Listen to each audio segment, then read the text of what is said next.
They're the best. They're very easy, and you just get to enjoy their beauty.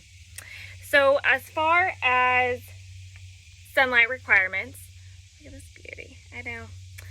Sunlight is indirect light, ideally bright to moderate indirect light, and they really enjoy to have higher humidity, moderate to higher. So ideally, if you can have something like this in your bathroom, it's going to naturally get that humidity when you take the shower. It also needs a good feeding every 4 to 6 weeks. That's what I would prefer. And it's, as far as soil, just make sure you're not waterlogging it. When you're constantly drenching it and not allowing the soil to dry out, and you're constantly watering it, you're more likely to get root rot. So keep that in mind. It needs, the top inch of soil needs to be dry before you attempt to water again. And not just a couple of drops.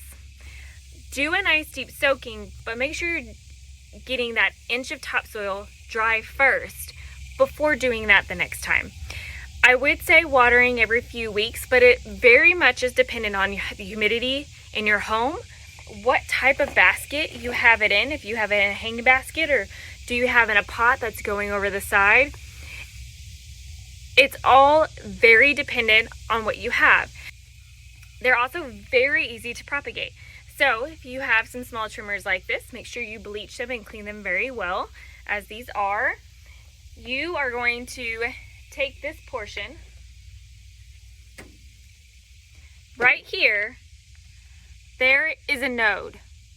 That's what this little intersection is that bifurcates or divides right here, and you're going to actually cut below that. And what that's going to do is allow that to root. Now the easiest way I have found is, yes, you can put it in direct soil and let that grow. That is definitely an option. But we're going to cut right here. And we are going to put this in a cup of water and let that gain some roots, which will take about 6 to 8 weeks to gain roots. You then can transplant that, once it has a really good root system, into soil. I've found that this is a little bit of a higher success rate, and we're all about making things a little bit easier in life. So that is that. As far as them, they come in obviously tons of variety. My favorite, which is this one right here, is the Marble Queen. It even sounds jazzy. Fun fact is, this has been, Pothos is one of the plants that are known in a plant study for being at NASA, the plant study for air purification. So fun fact, it's also sometimes called the devil's ivy. And in some cultures, it's actually associated with bringing positive energy and good luck, right? It's a perfect house plant. Why not pick it? Let me know in the comments below if you have a pothos, what type it is, and what it looks like, and how long you've had it.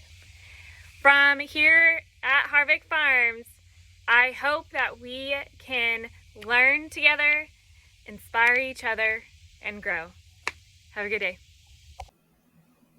Don't forget to like and subscribe below for more videos.